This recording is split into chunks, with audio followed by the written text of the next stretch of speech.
సువార్త ఈరోజు పుట్టినరోజు జరిపించుకుంటున్నటువంటి సలోని చదువుతారు.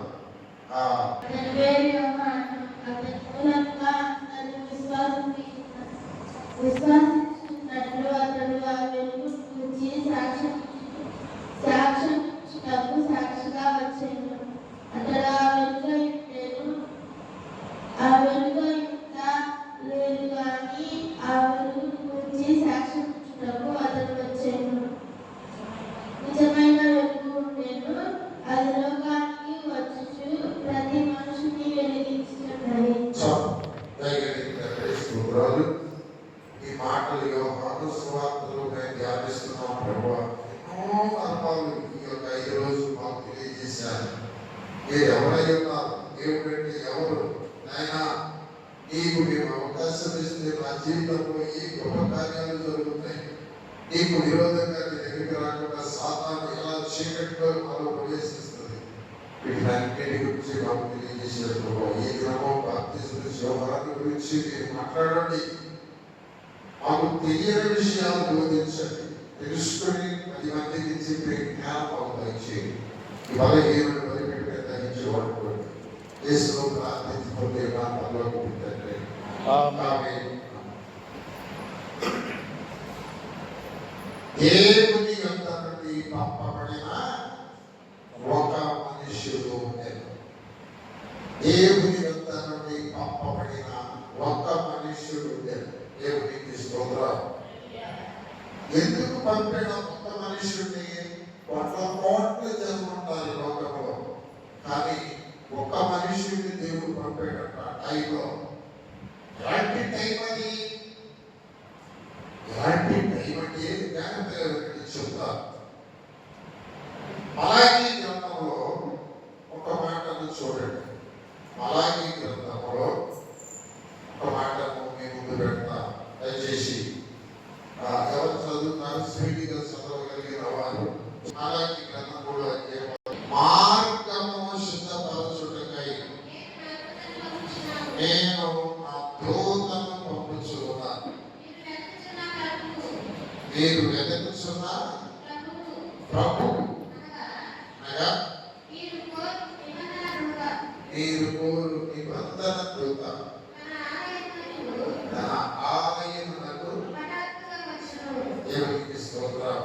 ఇదిగో వింటున్నారంటే వింటున్నారు వెనకాల పిల్లలు స్టీఫెన్ బాబా జాగ్రత్తగా సాధారణ అంతమంది కూర్చున్న స్టీఫెన్ బాబా జాగ్రత్తగా ఇదిగో అంటున్నారు. వినండి పిల్లలు, ఇదిగో నాకు ముందుగా మార్గము సిద్ధపరచడానికి అంటే మలాకీ గ్రంథం తర్వాత 400 సంవత్సరాలు, ఒక సంవత్సరం కాదు, 100 సంవత్సరాలు కాదు, 400 సంవత్సరాలు వాక్యాన్ని చెప్పినోడు లేదు, ప్రవక్త లేదు, బైబుల్ లేదు, కంప్లీట్ గా చేయబడతాం. ఈ లోకంలో వాక్యం అనేది లేకపోతే ఎంత ఘోరంగా ఉంటుందంటే గడాంధకారం, కట్టికి చీకటి, అంత గంటలో 400 సంవత్సరాలు వాక్యం లేకుండా ఈ భూమి ఉన్నది. పాత ధర్మశాస్త్రాన్ని వదిలేసేసారు. దేవుడు అసలు ఏంటి, దేవుడు బిడ్డలు జరుగుద్ది, దేవుడిని ప్రశ్నించడం మొదలు పెట్టారు. మలాకీ గ్రంథంలో మొదటి అధ్యాయంలో మనం చూస్తే దేవుడు అంటాడు, 2వ వచనంలో యెహోవా సెలవించిన లేదనగా మీ ఎడల ప్రేమ చూపి ఉన్నాను అంటాడు. అయితే అంటారు, దేవిస్తూ చూపించేమన్నా మా ఎడల ప్రేమ అంటారు. ఇలా ఈ గ్రంథం అంతా కూడా వ్యతిరేకత, దేవుడిని వ్యతిరేకించడం. దేవుడు కామైపోయాడు. దేవుడు 400 సంవత్సరాలు కామైపోయాడు. ఓ సృష్టి అంతా కూడా నిర్వీర్యమైపోయింది, వృతమైపోయింది. ఎక్కడెక్కడ ఉన్న శక్తులు మొత్తం ఈ కాలంలో వచ్చేస్తే ప్రియమైన స్వేచ్ఛ అన్నమాట. దైవాల స్వేచ్ఛ, శక్తులకు స్వేచ్ఛ. ఆ 33 కోట్ల దేవతలు ఈ భూమి మీద ప్రశాంతంగా మనుషులు వాడుకోవడం మొదలుపెట్టినాయి 400 సంవత్సరాలు. గ్రంథంలో 3వ అధ్యాయంలోనే ప్రభువు వాగ్దానం ఇచ్చారు. ఈ మార్గాన్ని సిద్ధపరచడానికి నాకు ముందు మీకు దేవుడు ఎవరో, దేవుడి శక్తి ఏంటో తెలియజేయడానికి నేను నా దూతను పంపిస్తానన్నాడు. ఆయనే యోహానుగా. హల్లెలూయా. దాదాపుగా బిడ్డలు పుట్టు మనుషులకి అలాంటి వయసులో బిడ్డలు కొంతమంది దేవుడు బిడ్డలు ఇచ్చారు. వాడు దేవుడి ద్వారా వచ్చిన వాడిని బిడ్డలు పుట్టినటువంటి టైంలో ఇస్సాకు కూడా అలాగే వచ్చినాడు. ఏమండి, ఈయన తల్లిదండ్రులు, ఈ యోహాను గారి తల్లిదండ్రులు చాలా నీతిమంతులు. ఒకసారి లూకాసు సువార్తలోని వెళ్ళండి, కొన్ని మాటలు గబగబా చెప్తా. లూకాసు సువార్తలో ఇప్పుడు ఆనంద కుమారి చదువుతా. లూకాసు సువార్త 1వ అధ్యాయం 5వ వచనం దాకా నుంచి కొన్ని మాటలు చూడమ్మా.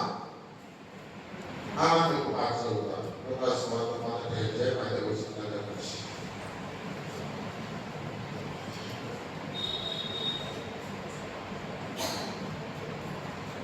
చూడండి, ఇప్పుడు బయట చూడండి.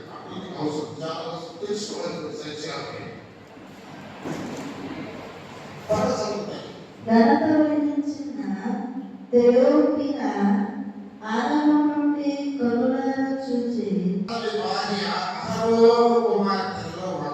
ఆమె పేరు ఎలిజబెతు. వీరిద్దరూ ప్రభు యొక్క సకలమైన ఆజ్ఞల చొప్పునను న్యాయ విధుల చొప్పునను నిరపరాధులుగాను నడుచుకొనుచు దేవుని దృష్టికి నీతిమంతులై ఉండేది. ఎలిజబెతు గొడ్రాలైనందున వారికి పిల్లలు లేకపోయేది, మరియు వారిద్దరు బహుకాలము గడిచిన వృద్ధులైరి.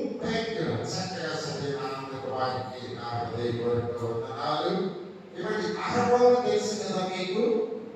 ఎవరండి? మోషే అన్నగా ఐగుప్తు దేశంలో భయంకరమైనటువంటి పరిస్థితుల్లో పిల్లలను చంపేటప్పుడు బ్రతికిన ఆయన కూతురులో ఒక గంట ఈ జకర్యా భార్య అహరోను అల్లుడు. ఇలాంటి ఆ దినాలలో నీతిమంతులు ఎవరైనా ఉన్నారంటే చీకటి దినాలలో, వాక్యం లేని దినాలలో, ప్రార్థన లేని దినాలలో, భక్తి లేని దినాలలో, వాక్యం ఎవరు బోధించినటువంటి ఆ దినాలలో ఒక దంపతులు ఇద్దరు, వారిరువురు దేవునికి స్తోత్ర. తేజ ఎక్కడ చెప్పాను నేను? వారిద్దరు